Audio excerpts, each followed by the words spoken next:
Oh, now it says streaming live on YouTube. Cool. I'm going to go over to our page and see what it looks like from the outside. Cool. Oh, there we are. It's working.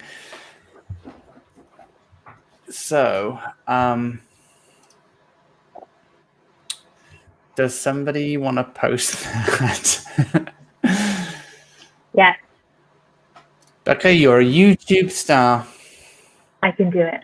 And the fun thing will be that this will be included in the... I'm going to get off. Oh, do I need to... Oh, we'll see. We'll just see what happens. Now, I don't see that we're going live right now on the Digital Project Manager on YouTube. It shows as being live to me. Did you see it, Galen? I did not. Okay. I'm just kind of on our page right now, but I wonder if it's actually... I wonder if it only starts once we click Start Webinar. Oh, that would be clever. Would be clever.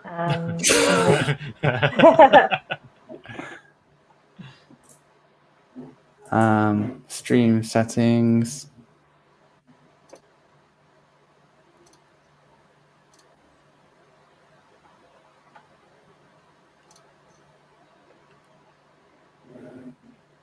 Edit.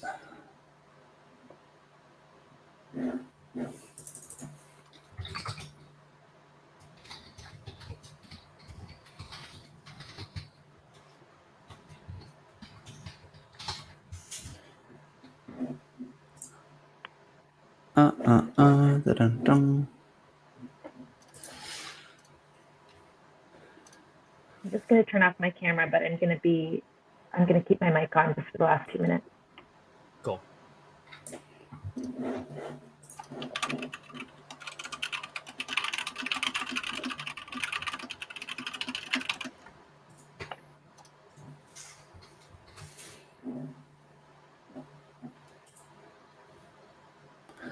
Maybe because it was unlisted, so I'm just making it public.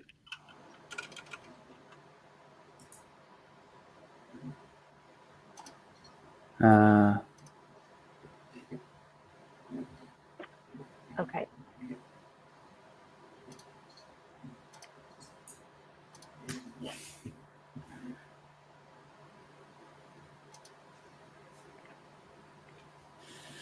Okay. Let's go back. I don't know if it's doing it, but I'll check in during the session and I'll see what I can see, and I'll just post in the presenters chat. it should now be it's showing me it's streaming. I've got the little top bar here, so it says streaming on YouTube Live. I mean, I would like to think that it's not going to start anything until we hit Start Webinar. Otherwise, this is just... Oh, no, it's live. There we go. It's live. I see it. Yeah, I'm going to share it. I'm going to share it on Facebook, LinkedIn, and Twitter. Awesome. All right, no more curse words, Becca, okay? I will try my best. I'm going to hit record. Just a few pros hard at work. Figuring out YouTube live streaming. You know, the number of live streams I've seen that begin with the are we? Is it going? It is going. Even the best of them on YouTube. All right, I'm gonna disappear. I may or may not come back for Q&A if you want. Okay. Cool. Sounds good.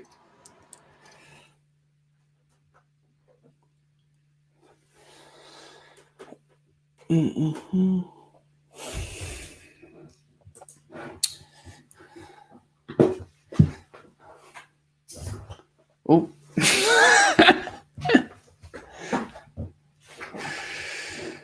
Okay.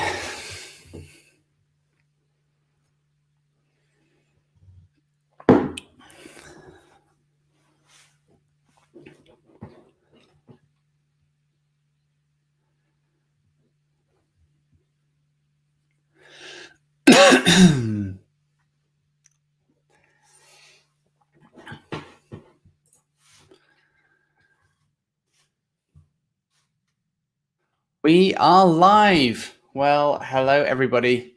I'm just going to give everyone a second just to file in this morning as we get ourselves finally set up. So thank you, everyone, for joining. We've got a ton of people here already. So I just want to start by saying thank you so much for joining and taking the time out of your busy day. I know everyone is super slammed. It's the summer for many of us. Many of us are dealing with people away on vacation. We're dealing with working remotely, working asynchronously. So firstly, just a big thank you for being here today. I know everyone's got a lot going on. And today we're going to talk about some of that project chaos that we are all experience day in, day out.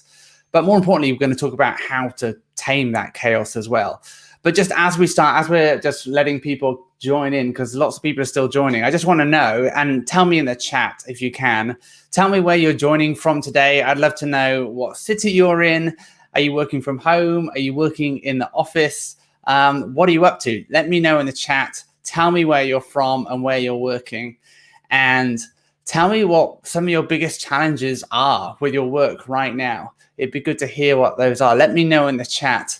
And we're going to get rolling. Hey, Steph. We've got people from DC, Texas at home, Charlottesville, lots of people from the States. It's so good to have you all joining. Awesome. India. It must be late there. Thanks for joining. Cool. So tell us as well, as we're just letting people come in, tell me about what some of your challenges are at work. I'd love to know what your biggest challenge is right now at work. What are the things for you that are super, super tough? Let us know in the chat. Now, I'm expecting for many of you, it's kind of just how I started. There's just tons of project chaos going on. And that is really what we're going to be talking about today and kind of where I want to start. Because for me, after working as a project manager for well over a decade, here's my take on project chaos. Is that more often than not, it's caused by these three things: these misalignment, misdirection, and lack of control. And if we think about what is actually the cause of the project chaos we're experiencing, is that misalignment, that misdirection, and a lack of control. And that's why today we're going to actually learn about a few painful, probably big mistakes, actually avoidable, maybe surprising mistakes that I would say most people who manage projects make to some degree. I certainly make them time and time again. And we're going to talk about the chaos that creates. But hopefully, more importantly, you're going to see why they actually happen, what they look like, and some solutions for doing things perhaps a better way. So just to say, if you're new to project manager, if you're a project manager, that's great. But even if you're not, this is for you as well. Because if you find yourself leading and managing projects, this session is for you. To be honest, it doesn't really matter what your job title is. We're all just people who lead and manage projects. And if you want to do it better, this is for you. Tell me as well in the chat. I'd love to see what people's job titles are. So great to see that all these people sharing what their biggest challenges are right now. We're going to cover some of these today. So this is great. We'll see communication coming up, and that's something we're going to talk about a bit today. But just as you're sharing where you're from, what your biggest challenges are, let me just introduce myself briefly. For anyone who's new and not met me before, my name is Ben Aston. I'm a digital project manager. I've been working in the world of digital, particularly with website development and apps and platforms, for more than 20 years now. I've been a PM for some great agencies and worked with some really cool clients, including Nike, Land Rover, and Sony. And it was back in 2011, 10 years ago now, seems like a long time, but I founded the digitalprojectmanager.com. And it's a collaborative network for people who manage projects, whether or not you're a PM and that's your job title or not. But I really wanted a place where you could become more skilled, where you could become more confident about the way that you lead and manage projects, and also connect people with one another to learn from one another, to build the playbook for digital project management and managing projects in a digital world. And so we've got stacks of resources for you. Check out the dpm.com. We've got a podcast, which Galen hosts now. We've got a YouTube channel. We've just started posting a ton of stuff on our YouTube channel, so go and check that out. We have an online school called DPM School. I'll tell you a bit about that later. We've also got a membership program as well. So you're going to find practical expert advice that you can apply to your projects. And so, yeah, go and check it all out on the dpm.com if you haven't already. Thanks all for sharing what your biggest challenges. It's fun reading through these as I'm just opening up here, and great to see so many of you joining today. So I mentioned the DPM school. I'm going to touch on that a little later. And through doing the DPM school and coaching hundreds of project managers, from large organizations to boutique agencies, some people who weren't project managers at all, they were just tasked with leading projects. I've seen that no matter what, chaos seems to stem from the same three mistakes. And first off, that is that you kind of know what the project is about and what you're doing. So you just say to yourself and the team, okay, well, I kind of think I've got a handle on what this project is. Let's just get going with this. This is something I've definitely done. The timeline's tight, but you've got this bit of a funny feeling. You're not entirely sure you know what you're doing, but you feel like you're running against the clock, so you just get started. So that's the first chaos causer. You think you know what you're doing, but you don't. Secondly, maybe you sometimes give the project the benefit of the doubt. You think, well, we know what we're doing, actually. The way ahead is obvious, isn't it? So then you just rush forward without any proper planning. And you think to yourself, well, this is pretty simple. I'll just create a backlog of tasks. That can be our project plan. We're all adults, right? We can get this done. So giving the project the benefit of the doubt is a chaos causer. And third up, I'm going to say perhaps being a touch too optimistic. You expect and you really hope things are going to work out for the best. Maybe you've actually taken a ton of time to plan and set up your project and thought, well, I did such a good job setting this up for success, then it should all work out from here, shouldn't it? Well, I wonder if you've ever thought or expected any of these three things. Let me know in the chat if you have been, if you've had those thoughts, if you've said those things to yourself, then you're definitely going to find this session helpful. So this is what we're going to cover today. Instead of making these three mistakes, instead of doing those things that cause chaos, here's what you're going to be equipped to do after today's session. This is what we're going to talk about. You're going to be able to start projects with a really solid project brief that creates better alignment with your stakeholders and your team. And you'll flesh out a project plan to get you from A to B that provides a clear direction to yourself, to your team, to your stakeholders on how you're going to get to that final destination and deliver value at the end of the project. And you'll know how and why to use project controls so issues on your project are minimized and don't just creep up on you. I saw someone mentioning scope creep in the chat just there. We're going to talk about some of the project controls we can use to minimize some of that scope creep. So this is all about, in summary, and if there's three words for you to remember and take away from today, I just want you to remember alignment, direction, and control. And just to have those at the back of your mind as you're working through your projects, as you're trying to manage your project, your team, your stakeholders, be thinking about how can I create alignment here? How can I set direction? And how can I control the project as tightly as possible so that we stay on track and reach our final destination where we're trying to get to deliver the value at the end of the project. Just to say, if you've got any questions, just pop them in the Q&A tab. We'll be monitoring those. We'll probably pick the most questions up at the end. So pop them in the Q&A as we go along, and I'll answer as many as I can at the end. Cool. So I want to get into that first mistake, and that was that you think you know what you're doing.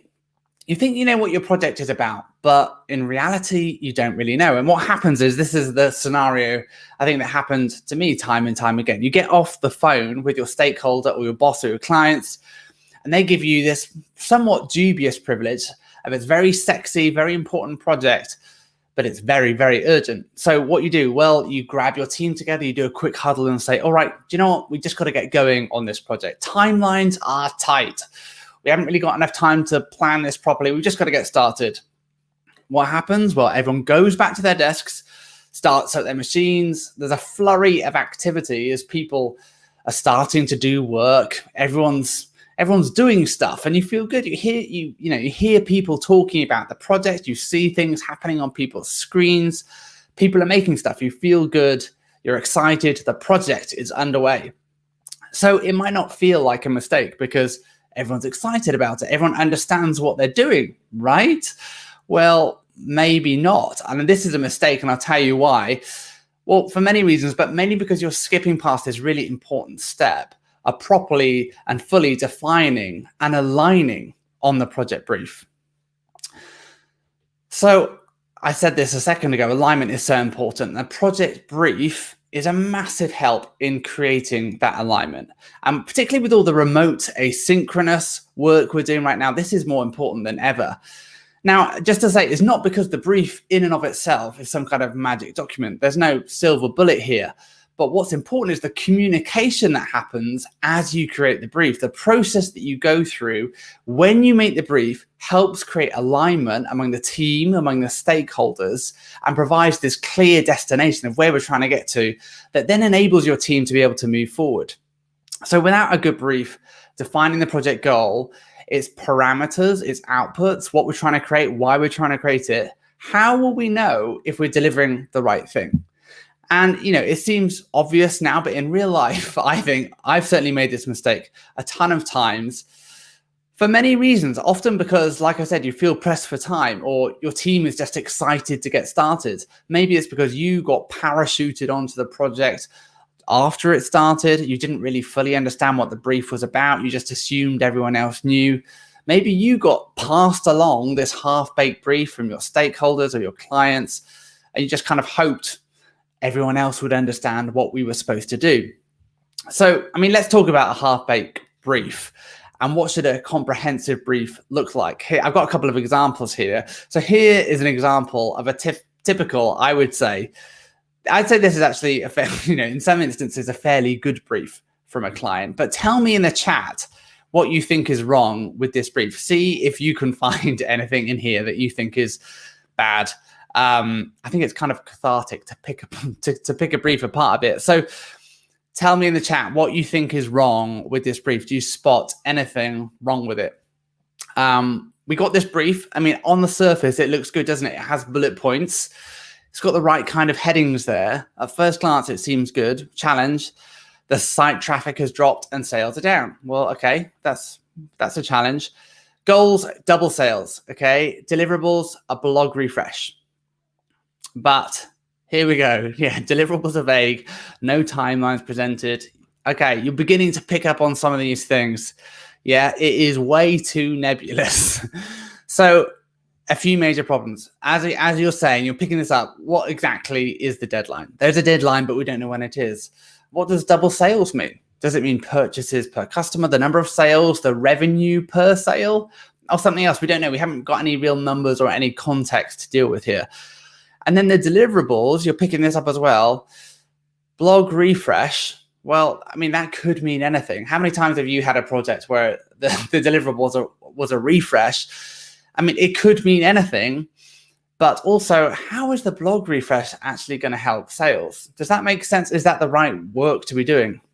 So with such open-ended wording, we can see the client or the stakeholder here doesn't really know what they want yet. They've just got a problem that they want dealing with. And this isn't going to work for us as a brief. There's not enough specificity. The goals are more like wishes, really. And we haven't really locked into the problem and the solution for that. So this isn't really a brief at all. As you're picking up, this is a lack of one. And if we carry on like this, we're going to have this evolving mess of clarifications and emails and calls and notes. So what do we do now? Well, we've got to sort this brief out. And this is the fun bit. This is why project management for me is not just project administration. It's strategic. It's fun. So let's dig into it. How do we sort it out? Well, we need to think about what we're going to communicate. How do we get out of this mess? So this is stakeholder engagement. This communication is so important for us to get aligned. We've got to make sure the project makes sense. It's got to deliver value. And as project leaders, we've got to manage this uncertainty and change. And this is why project management as a discipline is strategic. So to get some alignment, we need to ask lots of questions. We need to carefully communicate and manage everyone's expectations. So let's think about what we should be communicating. With a client, we need to say, hey, stakeholders, we need to clarify this brief. We can't commit to that deadline yet. We don't even know what it is. And let's prioritize the most important things. And if the challenge really is about doubling sales, let's talk about how we might do that, so we can deliver on those at least. And then we've got to communicate to the team as well, the people who are actually going to be doing this work. We need to give them a heads up. This might not be a very good brief, but we know something's probably coming down the line. So let's tell them, hey, there's a site update brief coming. It's probably going to require some UX design, some QA resources, and maybe for about 4 weeks, let's just say, a ballpark. We've got to give somebody some kind of direction so we can start there. And then we need to think about ourselves. What is it that we can ask the client to begin to get some of the clarity we need to help them and us co-create this brief and define what exactly we're going to do? So I'm going to put an article in the chat here, or I'll get someone else to do that, with a whole bunch of discovery questions you can ask. But just as an example of some really important questions that we should know the answers to when we're creating a brief. Here are some top ones for me. What are the business objectives? Why are we doing this? And what does success look like? How will we know if we've done it right? What are the KPIs? What are the key performance indicators we're looking for to know whether or not we've been successful? And then what are the deliverable priorities? I talked about a blog refresh. How's that going to help? What's the budget? What's the timeline? Obviously, what's the approval process? How many people are involved in this? Because that's going to affect our timeline and our approach. What are the competition doing well? Why are we in this position in the first place? And also think about the risks. What might cause our project to fail? So check out those project discovery questions. There's a whole ton of them you can be asking to help clarify your brief and define your project. So all the questions and communication points we've covered here are leading us towards the fix for that mistake of thinking you know what you're doing, but you're not really sure. And really what we do is create alignment, and with the help of a rock solid brief, we need to get on the same page with the why, the what, the when, the how, and the who of the project. So here's that fix for the mistake, making sure you're getting aligned. Don't just let a project start, or even if you have been parachuted on it or the project's already underway and you know you're not really aligned, focus on getting aligned quickly. That's the most important thing you can do to communicate, to create a really well-defined brief so you know what you're doing, the direction you're trying to head in, the destination you're trying to get to, setting off with this clear direction and really clear success criteria. So I've got an example for that project. We'll break down the main parts of the project brief. So firstly, along with the key project contacts, now with our proper brief, we've got a budget, we've got a deadline defined right at the top. We've fleshed out the why, the client's business challenge, and we've got to understand why we're doing the project. How is success going to be measured? You'll notice we're pretty specific, knowing that we want to reduce shopping cart abandonment isn't really enough either. We need to write down where it's currently at, how much of a reduction would be enough to call this a success. So we've defined some goals, some measurable KPIs, which really helps us crystallize our thinking on what the best approach is going to be. And we're defining what we're doing, the things that we're going to do to meet or make that business challenge. We've got clarity on some of the deliverables, what exactly we're going to produce. So we're not just refreshing the blog anymore, but actually we're updating the homepage. We've articulated the specific ways in which we'll update the homepage to better showcase products, to include more lifestyle imagery. There's a clear deliverable that our team can work with. And again, thinking about that scope creep, well, we're defining exactly what we're doing and how we're going to do it. We define when we're going to do it too, the project timeline. So everyone's aware. We've noted the reason behind it as well. This isn't just a date that's been plucked out of thin air. Well, sometimes it is, but in this case, we're saying, hey, there's another campaign here that we're trying to sync up to. So we can list any important deadlines, dependencies, milestones here too, or if there's that campaign we need to be in sync with. We look at how we'll do it as well, the process we need to follow. This is just a really concise overview that touches on our methodology and our approach to handle the top priorities at the right times. Finally, we're going to list who's involved internally, who's our team externally. So this just addresses who's going to be signing stuff off, who the primary stakeholder is, who's on our team. And we've got a section in here to add any other details as well. So we get to this point, we started off by saying, hey, start asking the stakeholders and the clients some questions. We start talking, communicating, getting aligned on the project. Now, we cover all of this off more fully in week 2 of our Mastering Digital Project Management course, where we talk about how to kick projects off properly with your teams and client, the prep you need to do, and the different types of briefs that you can use to do that. But for now, let's move on to our second mistake.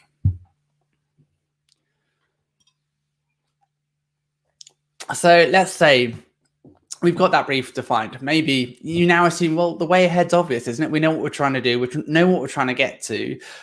Or it seems the team thinks it is. So you just start work. We know what we're doing. Let's just go. Let's just go for it. So the lesson here to be learned is to provide direction to the team and to the client with the help of a comprehensive and iterative project plan. And I'll explain what I mean by that in a minute, but I think it's safe to say that many of us neglect to plan properly from time to time. And I think it's for a whole host of different reasons. Sometimes, like I said, we just think the way ahead is so straightforward, it doesn't really need a plan. Sometimes you might be thinking, hey, well, we're agile. We don't need to have a project plan. Maybe, and I think this has happened to me many times, it's like you can't actually get the team's time to estimate in order to do the plan. Or maybe you just think, hey, well, I don't want to bog anyone down with the details. Or maybe you just feel like you haven't got enough information to make one at all. These are the kind of the causes why I think most people don't create project plans. But no matter the reason, having no project plan or a weak project plan eventually backfires on us, because the process, again, it's the process that's important. The process of creating a robust, realistic project plan forces us to think through the sequencing, the phasing, the dependencies, the critical path for a project. And as a PM, it's our job to know these things. Without knowing that, we've got no hope at all of managing the project properly. But maybe you say, hey, I've got a plan. Actually, I've got a project task board. It's got due dates on it. It's got roles. I just use my project management tool. It's got all the assets my team needs to move forward. It's like a visual project plan. Does it look like this? I wonder. Here's one I made earlier. And this is what I see all too often. It's people's project plans are like Kanban boards or just a bunch of tasks in their project management tool. Now, I love Trello, and this is a useful task management tool, but does it show us the big picture of the major phases and how they interconnect? Does it help everyone understand how their task impacts and affects everyone else on the project? Does it show us how a delayed approval or maybe a third round of revision is going to impact the timeline? Does it answer stakeholders' questions about reaching a particular milestones? Well, no, it doesn't. But a good project plan does. And there's a whole ton of work that does go into building a complete project plan, which is why we spend an entire week on it during our Mastering Digital Project Management course. But the main fix for this mistake is using an iterative planning process to provide ongoing direction for your project. It's not just a one-time thing. And I think this means for many people probably changing their perspective on project planning, not just as a one-time activity, but as something that you revisit throughout a project. We work with what we have now and accept it's not going to be perfect first time around. We're mindful of our planning horizon, how far ahead we can actually plan for properly. And we don't plan in detail for stuff beyond the planning horizon. So we start with what we've got. There are anchor points, these data anchor points. They include start dates, end dates, milestones, deadlines, stat holidays, times the client is unavailable, the possible number of resourceable hours that we could use, their budget, any other projects going on, how much can they actually afford to pay for, how much work could we possibly do in the time that we have. Then we collaborate. This isn't something that you do by yourself locked in a room. This is something that you should be collaborating on. And one thing I find really helpful when collaborating with the team and clients is to sketch it out on a whiteboard. And I love using a whiteboard because it allows you to make changes quickly, helps everyone understand that in this planning phase, And in fact, throughout the whole project, nothing really should be set in stone. You can sketch it, then you can review it, then you can improve on it. And you use the information you have at your disposal right now. We make something, we set the course and the direction for the project, and then we build upon that. We iterate on it as we go. So ultimately, here's where I like to get to: a really clear plan of how we could get from A to B. It might not be how we eventually get there, but we know where we're trying to get to, and the steps and the phases that we are probably going to take as we move through the project to reach our final destination, so that we deliver value.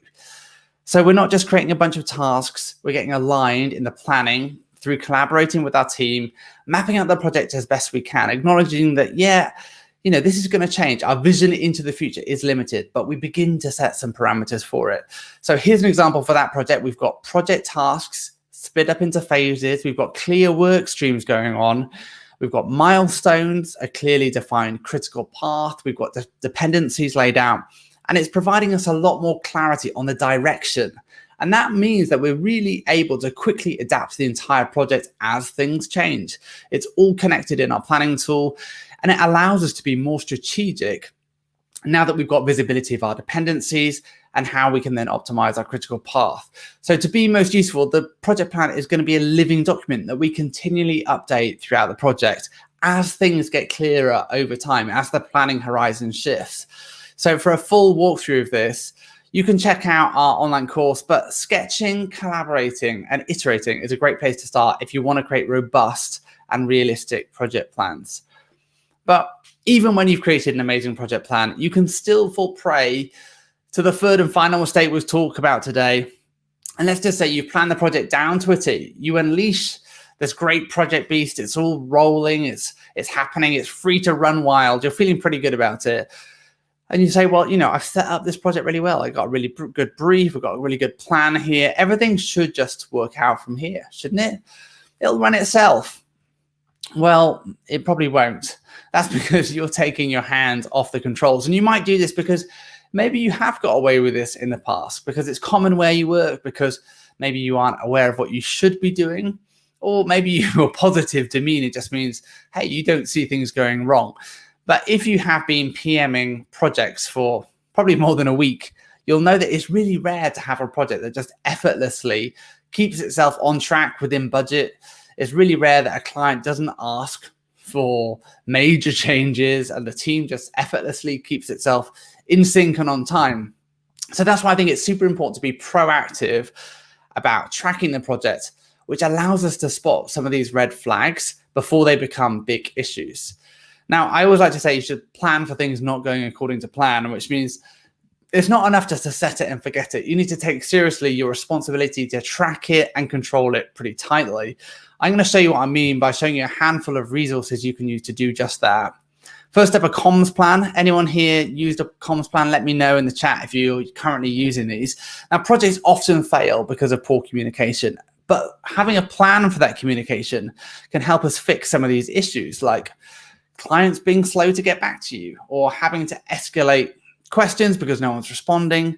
If you're getting stood up for meetings or calls or ghosted, if you're finding that meetings are being delayed or postponed, or maybe your stakeholders are just silent on you, and then you get a flood of emails asking what's going on. Well, if this happens, you need a structure to fall back on. You need a comms plan right at the beginning of the project in collaboration with your team and client, and it defines what and how critical information is going to be shared and delivered throughout the project. By who, to who, and when, and what frequency and what format. Along with your comms plan, think about including a RACI chart. And then RACI chart really maps our tasks and deliverables against the roles, the people on our project. So for each task or deliverable, it shows who's responsible for doing the work, who's accountable for signing it off, who's going to be consulted, who's going to be informed about it. And it gives us a really clear view of the decision making. So you don't go round and round trying to figure out whether or not something's approved or not, whose opinion matters or whose doesn't. Let's define that right at the beginning. So we've got real clarity about who's being kept in the loop, who owns the task, who's actually going to be the person signing it off. Check it out. Also, I'd recommend a RAID log. And I wonder if you've ever experienced this. This happens with our scope creep that we mentioned earlier. Your client thought something should be included in the delivery and it wasn't. Or something in your project went wrong and everyone blames someone else. Maybe you assume that there's just one round of revisions in the project plan, but the project ends up requiring 3. And that is where a RAID log can help. Here's an example of what it looks like. It's a document where you record risks, assumptions, issues, and dependencies. You find all the risks, assumptions, issues, dependencies in your project. You score them. You make a plan to deal with them, to either eliminate them, to transfer them, or mitigate them from happening and turning into issues. You assign an owner and you track them. You talk about them week in, week out. Now, finally, when your project is rolling, you're also going to want to make regular status updates. So to start, make sure that at the very least, you're tracking your budget, your timeline against your tasks completed. And we're using these numbers and this project data each week to check that we're on track. And remember that just because your team should know what they're doing, how long to spend on it, and the purpose of what they're doing doesn't mean that they won't get sidetracked or take twice the amount of time that you'd agreed or budgeted for. So a good status report, let's talk about that. It should show the project health. How are we tracking? What have we done in the last week? What are we planning to do in the week ahead? What are the potential issues or roadblocks we've got? We can pull then from our RAID log into our status report and display it all in a concise, easy to read format, not a wordy email or a phone call, but something that you can come back to. Maybe use some tables, some color to highlight the most important things there. Now, I've shown you a bunch of templates and documents, and I know you are probably interested in using them. I can see that in the chat. But I want to drive home actually a really important point here. The templates themselves aren't a silver bullet. The strategic part of project management is to master how you use these templates and tools to engage and align your team and stakeholders.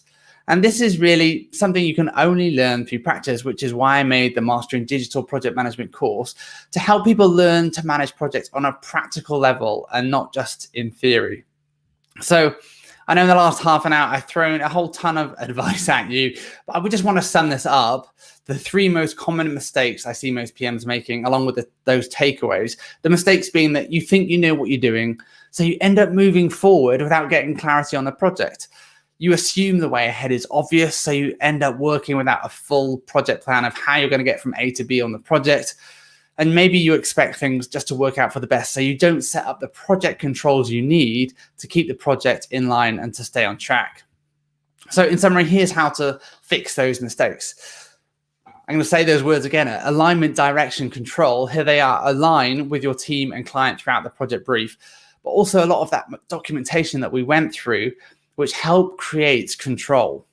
And then we want to direct the project with a collaborative, comprehensive, and iterative. It changes as we go along, but with a project plan that you can adapt throughout the project and maintain control by using checks and balances to track and monitor the project, using a comms plan, a RAID log, a RACI chart, status reports to keep us and our team and our stakeholders and clients honest with one another, so we all know what's going on. We don't have any elephants in the room or just big things that we forget about. Now, I chose these 3 mistakes because they're not just one-offs like forgetting to send an email. They're sneaky but high impact mistakes that we can always improve on throughout our careers. Now, there are some things that you can always improve on. I remember when I first started creating project plans, when I was trying to direct the project better, I probably made 100 before I made one that I was really felt confident about. But don't let that discourage you. Henry Ford sums this up really well. Those failures, each time I failed, it's an opportunity to begin again, but more intelligently. So let's seize on the chance to learn from our mistakes. And we started that process today by facing a few of these mistakes, by tackling some of that chaos. But being a really good PM takes more practice and training to learn. And that's why I just want to invite all of you today to our upcoming DPM school course. It's called Mastering Digital Project Management. And in the course, you're going to learn the skills you need to lead and manage projects more effectively. You're going to learn how to control your projects, plan them with confidence, see how to pivot your projects and keep up with them in a way that doesn't always feel like you're 3 steps behind. The course is starting in a couple of weeks on September the 7th. I've got a limited time offer for you on the course, only for you in the webinar here today. I'm going to put that up on the screen in a minute, but let me just explain a bit about the course. Throughout the 7 weeks of the course, you'll learn to manage the complete project lifecycle from project initiation right through to delivery. Each week we cover off one of these topic areas. So we're looking at your role, the tools, delivery methodologies. Like we talked about today, better project kickoffs, discovery and briefing, creating realistic iterative timelines and project plans, accurate estimating, deeper understanding of pricing models, creating statements of work and managing scope creep, improving the way that we manage risks, changes, tracking and reporting. And finally, we talk about how to take it to the next level with project leadership, learning about building great project teams and building momentum on your projects. And I wonder how much value you could bring to your projects, your organization, your teams if you mastered those skills, because I truly believe you can, and our course prepares you to do that. We pack a whole ton of valuable resources into the course: video lessons, panel discussions, live office hours, peer-graded assignments, daily support on Slack, course certification, and a bonus pack with all those templates and samples like the ones we showed you today, but with a whole ton more. But I want to warn you, this isn't your average online course. It's collaborative, it's active learning, and people love it because you don't just learn the theory, you practice putting it into action. You learn by doing and interacting with others on the course, and you're learning from experts who actually work in the industry. They're not just professional trainers who've been taught how to teach a project management course. So I'll explain how the course works and our proven teaching process. As I said, we've made it as interactive as possible with this mix of media. And here's the video lesson for week 3 on project timelines. You can watch the bits you want, skip to the bits that you need. And in there, we've included a whole ton of additional resources so you can dive as deep as you want to into the content. We've got handouts each week, so you can download them, so you don't have to take your own notes if you don't want to. Now, we normally sell these videos alone as a basic course for $750, which is a great option if you do want something completely passive. But bundled together with all the other elements of the standard course, you get a much better value. And we also have these panel discussions each week. These are pre-recorded, so you can watch them in your own time. And we take the time to talk about how we put the theory into practice. If you were to go to a conference, you might pay perhaps, $40 to sit in one of these panel discussions, but we just wrap them right into our course. Then in office hours, you essentially get access to live video support to help you with challenges and your assignments on the course. This is a pretty rare opportunity. Your alternative really would be to pay for coaching, which would cost a whole ton more than that. Then we've got assignments. So here's an assignment from the course. We use this great platform called Pre-Grade, and it allows you to practice putting the theory yourself into practice in the form of delivering structured feedback to others, but also receiving that yourself from people who've reviewed your work. And you'll find that you'll deepen your own understanding as you give others feedback. And if you want additional feedback or support, you can pop into the class's private Slack at any time. We'll be stirring up meaningful conversations about the course topics, helping each other with any questions about the course. And finally, as a bonus, at no extra cost, you get the access to the library of templates that we have. There's more than 50 in there: samples, checklists, charts, reports, project documents, you name it, we've got it. Including all those that we shared with you today. Plus, we use many of them in the course as well, so you'll have practice using them too. Now, we've had more than 250 people take the course last year, and that ranges from big blue chips like Microsoft, Siemens and Sony, and some of the best agencies out there, including McCann, Media Monks, and Cassette. Now, I wanted to share some feedback we got from a student just earlier this year. On week 4 of the course, we cover budgets, estimates, and pricing models, and you can see what they had to say about it. That everything was really well explained. We gave them the tools they needed, and it's content that they're going to keep coming back to, which is great because you get access to the course for an entire year. And we hear this feedback time and time again. It helps people solve those real life problems in their projects in a practical way. We give you the resources that you're going to keep coming back to. So to summarize, standard course is interactive, 7 weeks of video lessons, panel discussions. You can watch on your own time, on your own schedule. You get office hours, you get assignments with support on Slack, and access to this big library of templates and samples. Now, just one other important benefit. You know already probably that you'll pay anywhere between perhaps $200 and $2,000 for the various PM certifications out there. many of them don't really provide a robust educational component. It's just really an exam that you have to pass. So if you're looking for PM certification that actually means something, the DPM school can provide it. You'll earn a certificate for your LinkedIn profile as long as you pass all the assignments with 60%. So all of that adds up to more than $2,000 worth of resources. But here in blue, you can see what we actually charge for the course.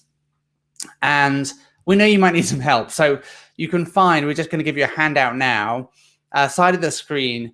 I'll email this to you afterwards as well. It's a letter for your boss, ready to download and modify if you like, helping make the case to get your work to sponsor you. It explains the skills you'll learn, what's included, and why it's a worthwhile investment for them to sponsor you to take the course. So check that out in the handouts. In just a second, we'll pop that there. But first, as promised, I wanted to share with you the offer that we have on the school for you guys today. For webinar participants, we've got 10 spots available. We're offering $200 off the standard course. That gives you access to the course content, the weekly webinars, the assignments, group discussions. We've got 10 spots available, so they're going to go super quick.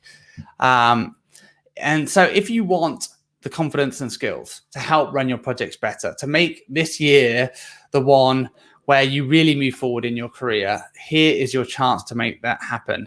And we have got a link there. Thanks, Becca.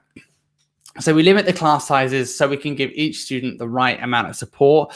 So if you want to join, check the dates. The September this course is the next one coming up, and sign up because spots tend to go early.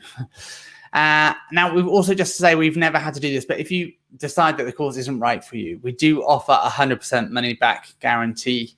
So don't worry, it's a risk-free investment. Now, I'm going to open up questions in just a couple of minutes. So if you have Q&A, please pop them in there. And I see some questions in there already, which is great. And I'm going to answer as many as we can, but I'm just going to pop that pricing up there in case you want to grab that. There's 10 spots available. They're going to go super quick. Check that out. Use the coupon code that we have there, Get Certified 21. And we will get going in a second with some questions.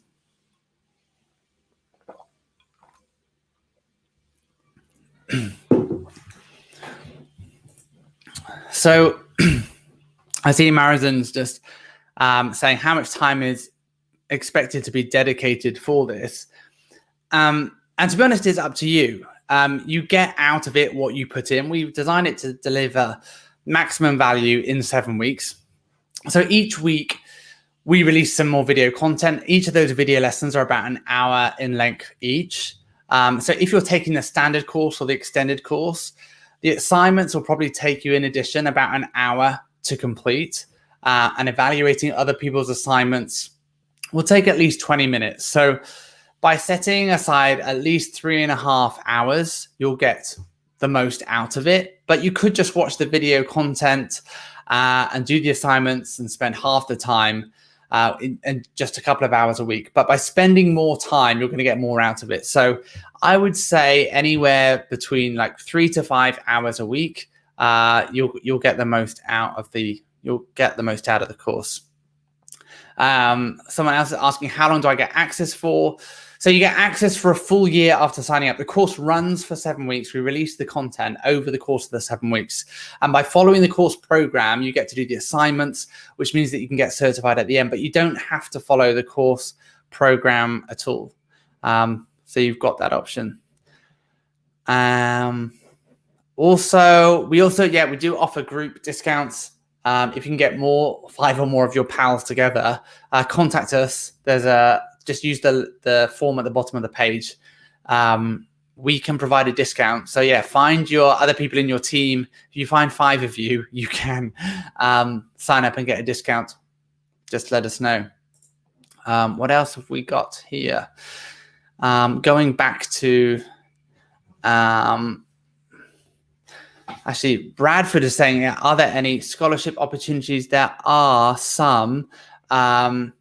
Becca, if you can post a link to that, or Bradford, we can send you a link to that. Cool. Kimberly is asking, separate question, going back to the content, is a project brief the same as a statement of work? Now, I would say a statement of work is very different from a project brief. The statement of work defines what you're going to be delivering in a whole lot of more detail. It defines the range of the scope of the work, whereas the project brief is more defining the intention of the project. It sets the direction of the project, what we're trying to achieve, why we're trying to achieve it, the limitations of the project. And after the project brief, what we would typically do is we'd go into some project discovery. We then try and work out, okay, well, what is the solution? And then once we figured out what the solution could be, then we would define the statement of work for the delivery phase of the project. So yeah, I would say that the project brief and the statement of work are quite different things. Project brief, we do at the beginning of the project. This is what the project's about. Statement of work defines the deliverables of the project. I hope that makes it clear. Ben, I've popped on to help you out with Q&A, to give you a breather, because you've been talking for like an hour. Hey, everyone, I'm Galen. I just wanted to dive into some of the Q&A. I'll just pick up where Ben left off. Mose, I really liked your question. Mose's question was, what do we mean when we say digital project manager? Are we talking about folks who follow the agile methodology or a Scrum approach, or what is really the definition? And I thought that was a really good question. Ben, do you want to take a first stab at that? Yeah, so when we talk about digital project manager, and we've got an interesting article, Becca, I don't know if you can pull this out, from the dpm.com website. When we talk about digital project manager, my understanding of digital project management, we're just describing a flavor of project management. It's about managing projects in a digital world. Yes, we could be following an agile or Scrum approach, but I would say digital project management isn't agile and it's not Scrum. It's more about the environment, the context in which we're delivering and managing projects. So sometimes, yes, we use agile approaches. Sometimes we use Scrum approaches, but also we use hybrid approaches and we use waterfall methodologies.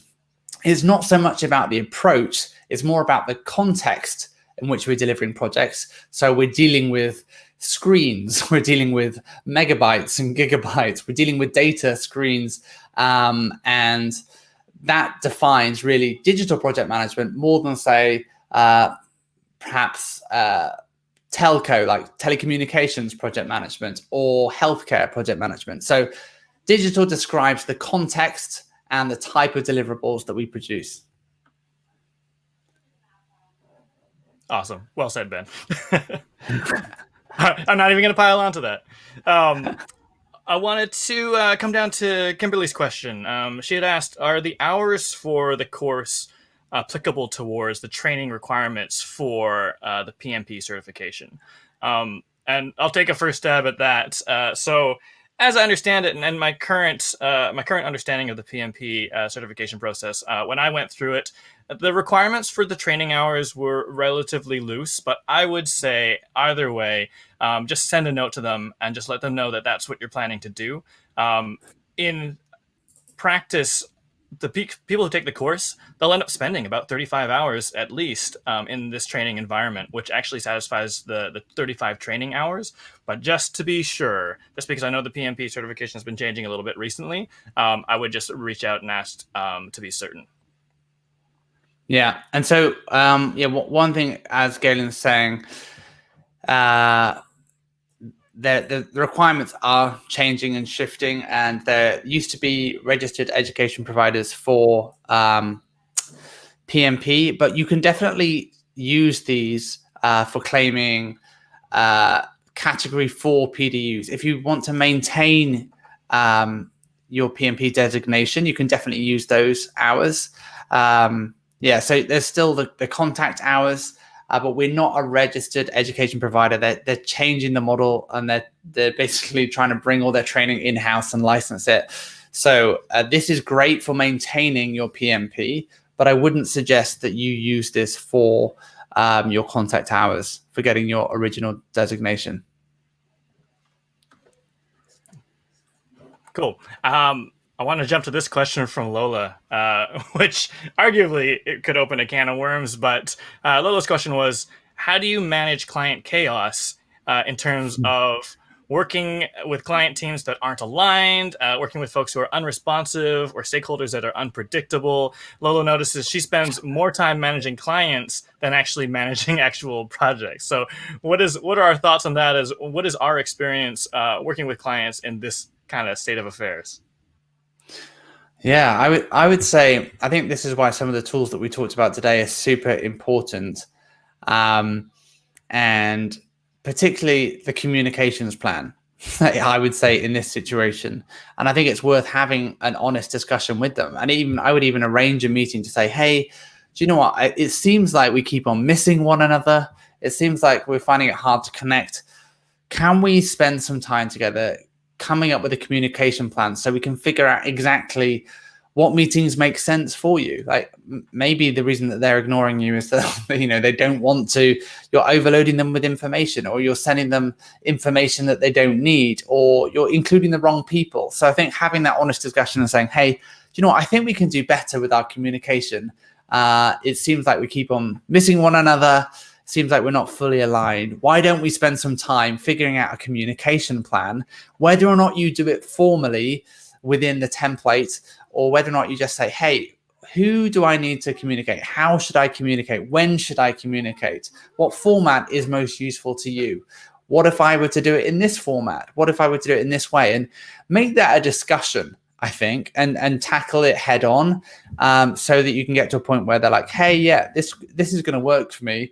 If you text me and tell me I'm about to, send you an email, then that's when I'll read your email. Otherwise, I won't get to see it," or whatever the solution might be. But talk to them about how you can make their life easier, and collaborate together on a plan. And I think you might find that you then spend less time managing clients. And I think it's all about tackling it head on and saying, "Hey, look, we've got an issue here. Let's work together to figure it out, to make it easier for you and easier for me. But so that ultimately we want to get to the same goal. We want to deliver this project more effectively. So let's talk about how we can make that happen." That's such a perfect example of how a template can help, but really it's about having a conversation. It's about having that collaborative feeling, and you're going to do so much people management in the role, which is project management. And it's just finding that balance between being reactive and feeling disorganized, or actually collaborating with the folks that you're working with, whether it's stakeholders or your team or your client, and making things clear for sure. Yeah. I think the more that we can, and we showed you a bunch of templates today, and templates can be helpful because by having a piece of paper or something up on the screen, it stimulates a discussion that might otherwise not have happened. Somehow, by having this thing to fill out, it can facilitate a discussion that otherwise you might feel uncomfortable having. Like if saying, "Hey, do you know what?" Basically, what you're saying is, "Hey, you're being unresponsive. You're unpredictable. You're not listening to me. You're not responding to me."